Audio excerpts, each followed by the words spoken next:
Yeah, I want my garage back. Well, I had another video, but I deleted everything off the computer on accident.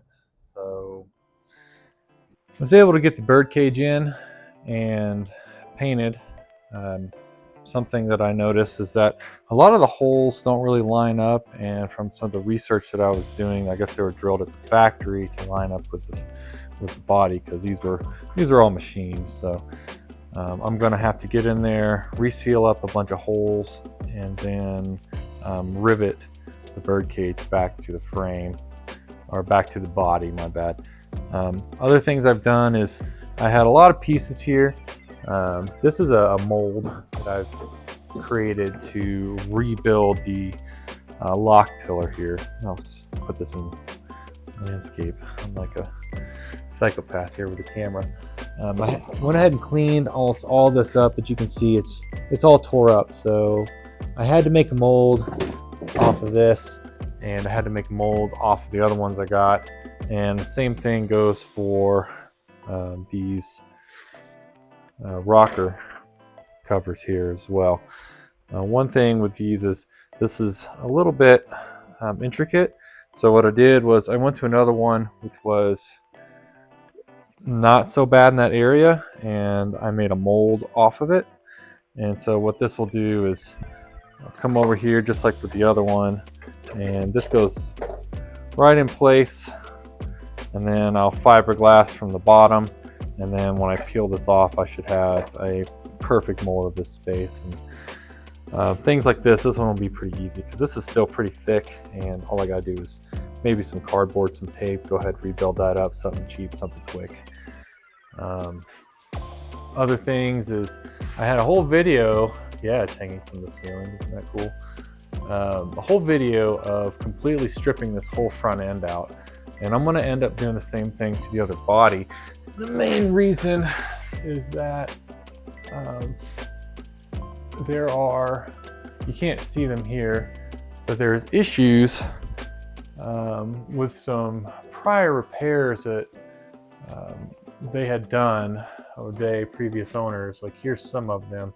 And you can see I got a lot of cracks here, and in the top side I just didn't trust it, so I went ahead and stripped all the paint out. I think it's the best way to do things. For now, what I'm doing is I'm just going to keep this hanging. It's going to be the last thing to go on. I got the reinforcement in the nose, so it's not gonna bend it or break it, but it's not like it's really going to matter, because as you can see I've got problems that I have to deal with. And unfortunately I can't really do a whole lot until this is back on the front end of the car, which means I have to take the firewall and I have to reassemble that as well. And one thing with this firewall is that I have a lot of holes and spaces. I'm not quite sure what I'm going to do yet, what direction I'm going to go, but I have to reattach this to the birdcage in the front. And something I'm going to have to figure out is there's 3 rivets here, here, and here, and they actually attach right there. You can see the holes. Those holes don't line up, obviously, because this firewall did not come off of this birdcage. So I'm gonna have to figure out how to do that and get that in there, because I have the vent shrouds here that are right in the way of those holes. So I'm thinking what I might do is maybe drill through and see if I can get some sort of 90-degree my 90-degree fitting tool in there for my rivets. I have a manual rivet that'll probably fit in there, and then get those onto the car. But all that's first before I can even start working on that. And right now it's going to be rebuilding these parts. I'm sorry you didn't get to see me strip them out and make the molds. I had whole videos of those. And once they're rebuilt, I'm going to work on fitment, and then this birdcage will come back out. I'm going to reseal up the old holes, and then we're gonna go from there. So I need 60 ounces. So I'm gonna do 5 ounces.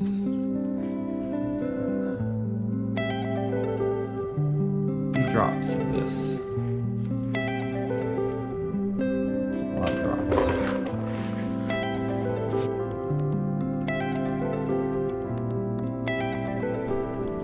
Alright, let's see how far 5 ounces actually goes. Stick out.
Let's take a look at how these turned out. So this wasn't too bad.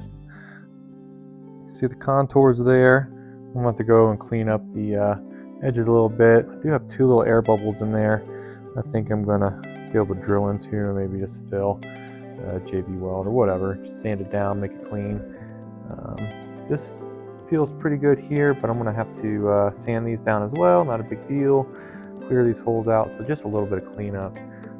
This is, I'm gonna have to cut this about right here, I believe, is where the factory line is. You can kind of see it there. This one turned out not too bad. This one came out a little less than ideal.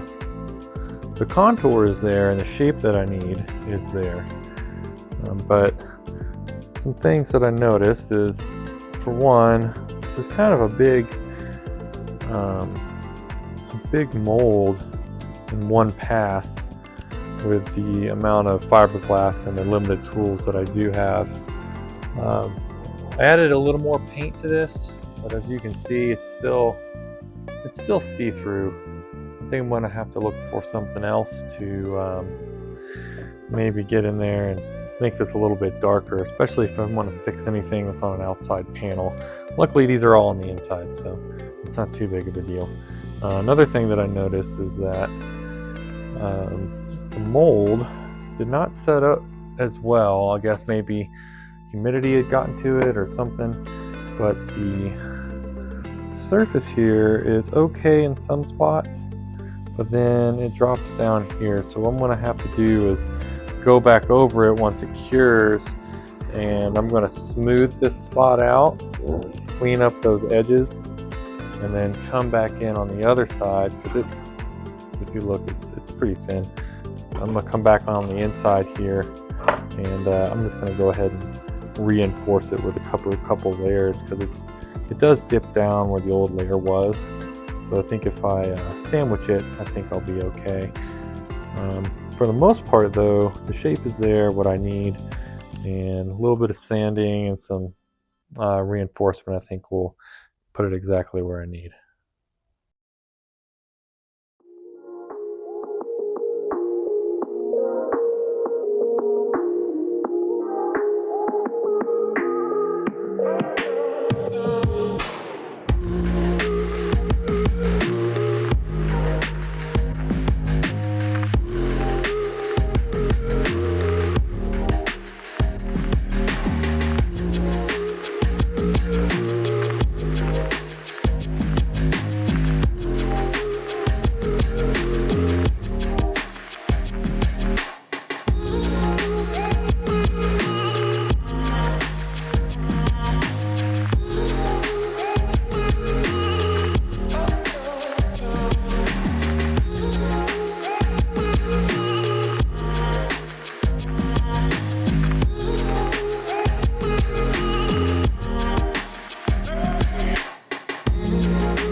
Alright, while I was going over and doing all these parts, I thought it would be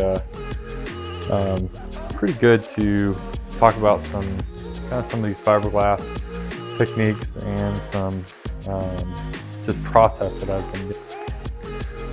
So this is a really good example of one of the more complicated pieces, just because it's on the inside. A couple things. First off, you can see that this is still drying. I just finished it, and you see how rough it is. Over here, as this is dried, this has a wax in it, and it comes out, I don't want to say glossy, but it's semi-glossy. This stuff will dry kind of the same way, and I'm still going to have a texture, as you can see there, but this matte strand absorbs all of the resin, and that resin basically turns it into a solid. So you can sand a lot of this out. Another thing that I've been doing is, if you notice, I'm taping on the visual side of this panel right now. And what that does is it creates a flat surface on the bottom for the resin to kind of rest into. Another thing that I've been doing, and when I created my mold, I realized this, is when I create my mat, what I'm doing is I'll take like the thickest, like the flattest side here, so like this stuff right here, and then I'll take the frayed edge, which would be right here, and I overlap the frayed edge on the edges, and then I put the flat side on as much flat as I can get, and I try not to make it that much bigger, because what happens is the bigger your piece is, you can see here how this piece how it's trying to stay flat.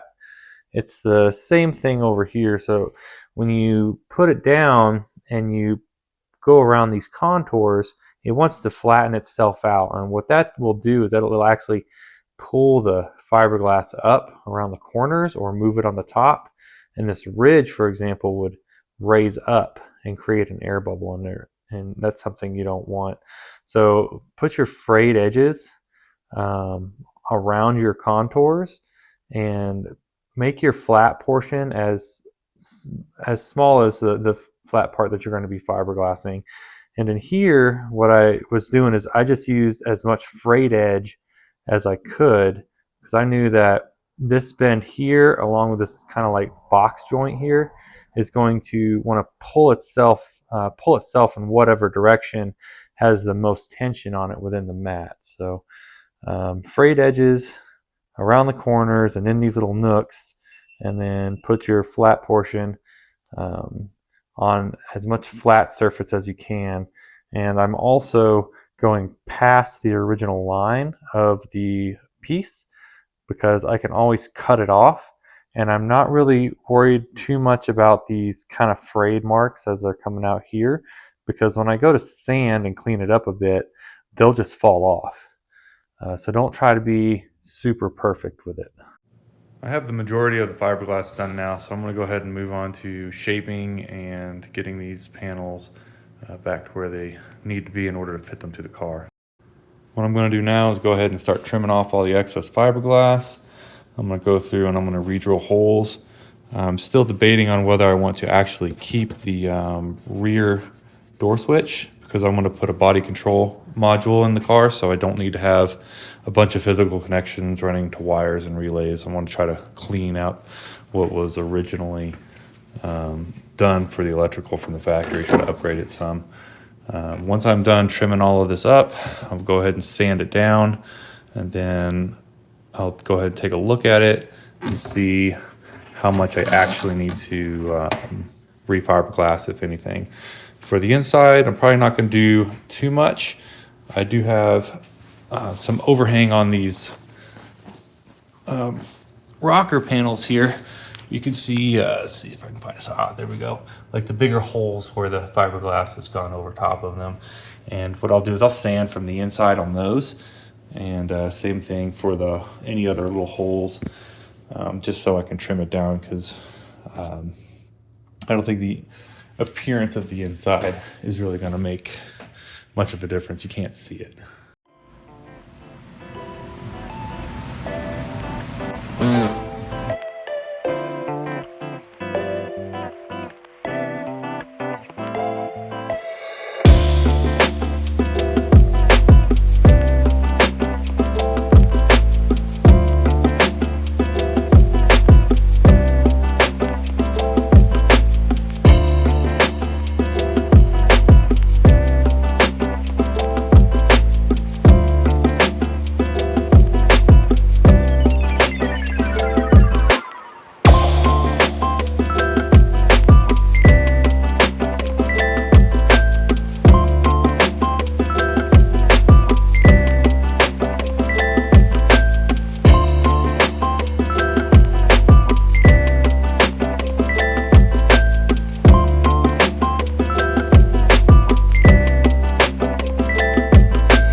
Alright, first pass is done on all of these parts.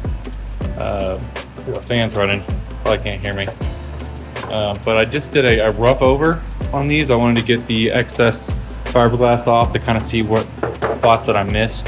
Kind of things like this where this didn't get filled in. This is a little bit too high, so I'll clean all that up later. Over here, if you look down here, like where this was split and I did the repair, it's still got some air bubbles that didn't get, or that cured and didn't get filled in, and then I forgot about this on the back, so I got to go over both of the pieces, or all three of them actually, kind of with a fine-tooth comb.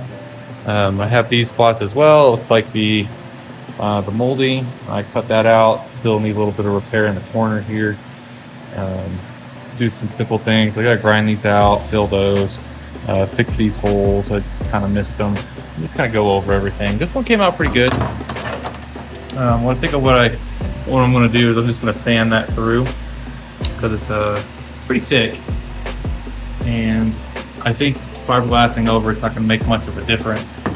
So I got the thickness down almost like on point. I wanna correct that though, because that could crack in the future and cause a weak point. So all in all, pretty good. One more pass with the fiberglass and all these panels will be done. All right, most of my pieces are done now. I'm gonna say this is the majority of everything I had to build.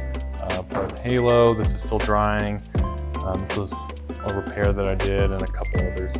But I'm ready to start putting these back in the car. But one of the things that I do have to look for is where there are variances and changes between the birdcage and the actual body. So this birdcage is separate from, or a different car, I mean, from where the body came from. So there are holes that are from the factory that align and attach. You can see where they were here. They don't exactly align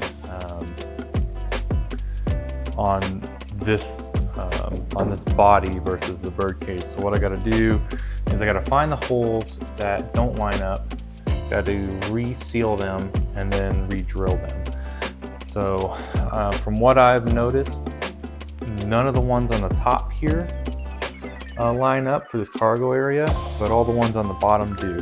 So I'm going to go ahead and seal those up, which means I got to take the birdcage off, and then the next step will be lining everything up and getting the birdcage riveted to the car.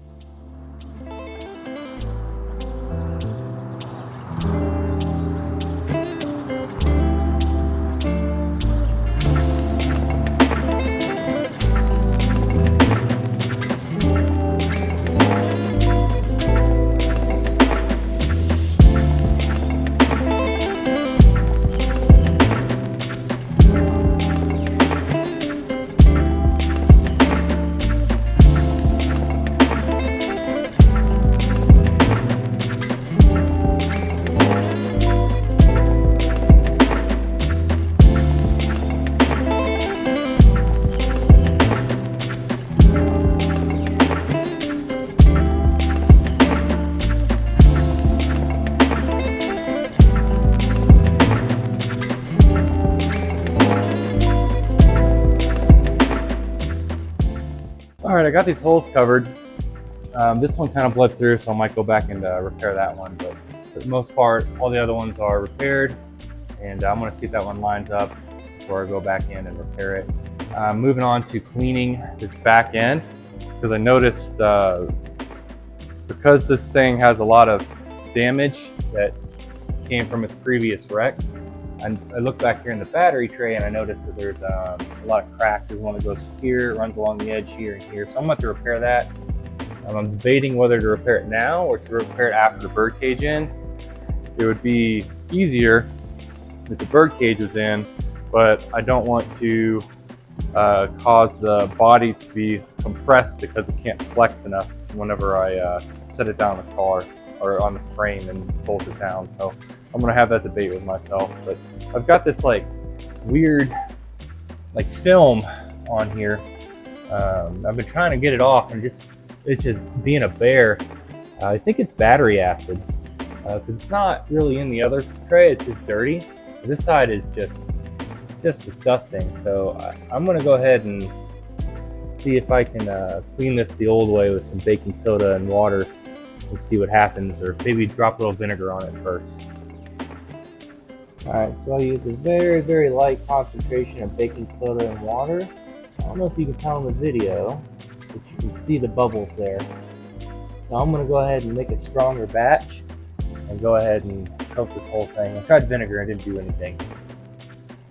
I'm almost ready to put the birdcage back in.